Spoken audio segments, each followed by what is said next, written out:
Well, it's a sad, sad day.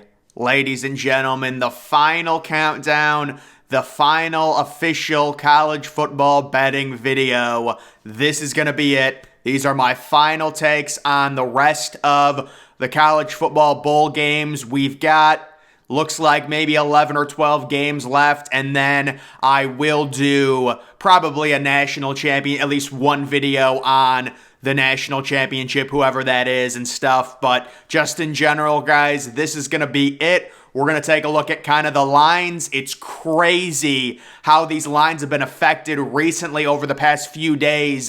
There is so many people getting in on these teams. I'm going to break it down. There's so many teams that are trending right now. Points are changing all over the place. And then we're going to look at where the money is being bet. So first, guys, the Maryland-NC State game that is today here, probably happening as you're watching this video or whatever. But guys, I said, listen, I like NC State plus the 1.5. Now they're 1.5 point favorites. A lot of money coming in on NC State. Also the over 45.5. The reason the over-under is so low in that game is due to NC State's quarterback situation along with their good defense. But guys, I think the bet there would be NC State. I agree with people. I said, listen, get in on them plus 1.5. Now they're minus 1.5. Guys, how about this Pittsburgh UCLA Sun Bowl? Absolutely crazy. I never understood it. It got bet down to 3.5 with Pittsburgh's quarterback in the transfer portal. It made no sense. And now the line has absolutely slingshotted to UCLA minus 7.5. And you do have a little bit more money coming in on Pittsburgh, but the general public as a whole is in on UCLA, even minus 7.5. Hopefully you got them at like minus 3 or minus 4. The over-under set at 54. Looks like the sharps are in on the under 54, while the general public does like DTR, Chip Kelly, and that offense to go over. But just crazy movement there to where that line was completely stagnant for like 3 or 4 weeks since the game was actually announced. And then so much money, I guess, gets dumped onto UCLA, and they move like 4 points. So crazy stuff there. We've got Notre Dame and South Carolina. The issue with this game is the opt-outs for Notre Dame. You've got the superstar tight end, Michael Mayer. You've got a pass rusher opting out. South Carolina definitely has a lot of momentum, but it's almost like they haven't played at this point going on a month. How much of that momentum that you picked off from those two huge upset wins over Tennessee and Clemson, how much of that momentum do you still have? We saw this line get bet all the way down to 2. Now Notre Dame is trending. They're up to minus 3.5. We've got some cash going in on South Carolina slightly. It's pretty much split. And the over-under, it's also at 50. It's split as well on the over-under in terms of the general public. The 4:30 game, Ohio at Wyoming. Guys, when the over-under was 43.5, I said nail the under. Now it's 41. Ohio has their backup quarterback. Wyoming doesn't score in general. I would take Wyoming in this game, plus 2.5. I have no faith in that Ohio offense without their starting quarterback. I also probably would still say take the under. You can see the under is a popular bet according to the general public, 75%, but the sharps do like the over a little bit more. And then you can take a look, Ohio getting slightly more money than Wyoming, but I do like Wyoming. Unless there's some weird injury with Wyoming and their quarterback, it feels like a good time for Wyoming to win that game there. And then we do have the first New Year's 6 game. It's Tennessee and Clemson. Clemson sitting minus 6. You've got the situation with Tennessee. Both of their receivers opting out. Hendon Hooker not playing. It's tough to really get a gauge on this one. Right now you can see, Tennessee getting a little bit more money, but it's really 50-50. Clemson, the 6-point favorites, and then a ton of people on the under 61.5. You know, Tennessee is a team that scores a ton and they allow a ton, even with Joe Milton, but people have faith in that Clemson defense shutting Joe Milton down. He has been known to be really inaccurate, So it makes sense that people and the Sharps would like the under 61.5. That is a big number for a team with a backup quarterback. Moving to the Saturday games, the Sugar Bowl, it's going to be Alabama and Kansas State. So Alabama -3. The shocker comes out. Bryce Young is playing, Will Anderson playing, they're -6.5, and the general public does slightly like Alabama to cover that 6.5 point spread. The over-under sitting at 56. It's a dead even heat between the over-under there, Alabama and Kansas State. I think Alabama wins this game personally, just with the whole thing with Bryce Young playing, but they have been really inconsistent this year. They do not have the receiver weapons we're used to with Alabama. That's been their issue, and Kansas State has had such a great season. They were my dark horse to really make some noise and reach a New Year's Six Bowl, and they paid it off completely, so congratulations to them. They're going to be very motivated to face Alabama, and it would certainly be crazy if they somehow won that game. We've also got another game happening at noon this tomorrow, Iowa and Kentucky without Will Levis. Iowa has a horrible offense. Kentucky does as well. The over-under sitting at 31. The general public likes the over. The general public likes Iowa minus the 2.5. Guys, this is a typical game that Iowa wins. That's what I'll say on this. Facing a backup QB, I do trust Iowa to win this game. And to be honest with you, I do like the under. I know it's crazy, 31. It's probably going to be good weather. We're getting much better weather in the United States. It's in the 50s everywhere. But I'll still take the under because I don't see either of these teams scoring. I don't think they can make an over-under low enough in that game. The first playoff game, the Fiesta Bowl, TCU and Michigan. Michigan was 9.5 point favorites 3 or 4 weeks ago when the line was released. They were bet down to 7.5, and it's really stayed at 7.5 the last 2 or 3 weeks. The over-under, guys, the Sharps love the under 58.5 in this game.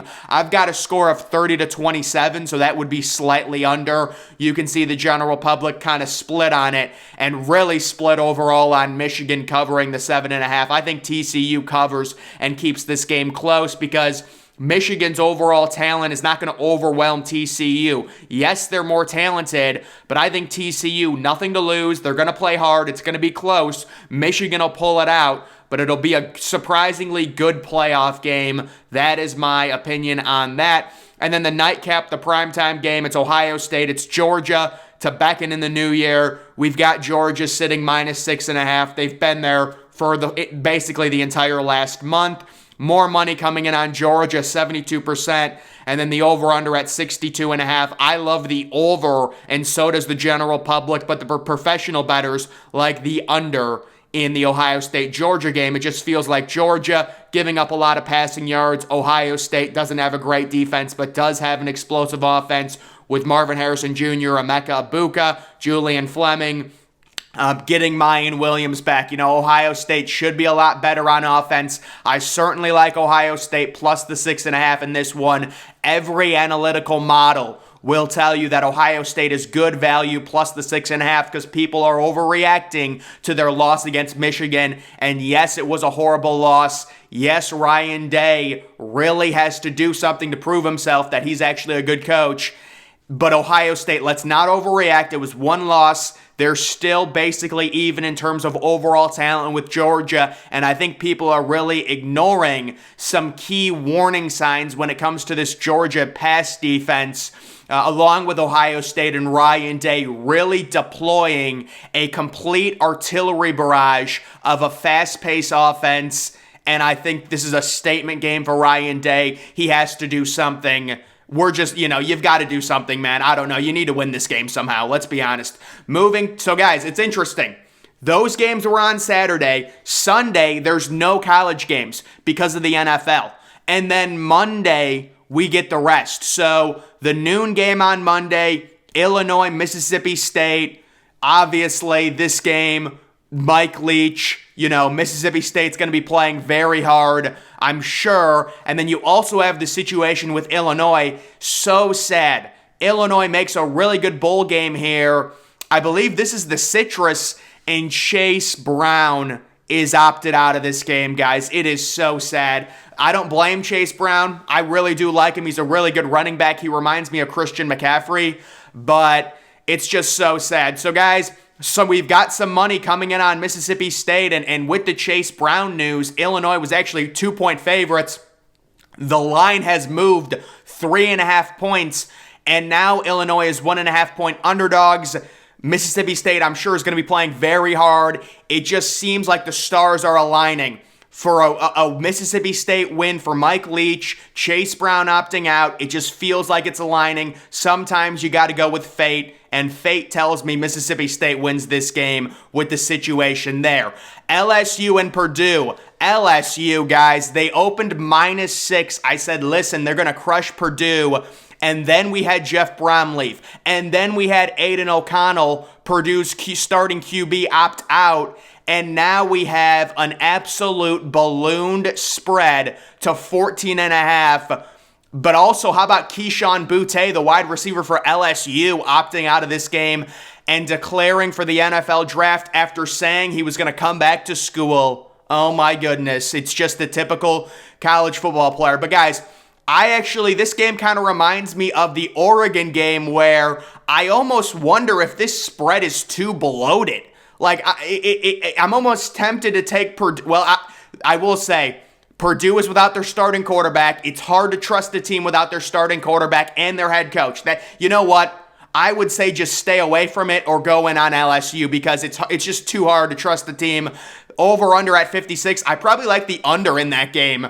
Depending on how many points LSU scores. I just don't know if Purdue's going to be able to generate much offensively. I would have to look at the weather on that one. The Citrus Bowl, I think, is in Florida. I believe it is in Florida, so it should be good weather.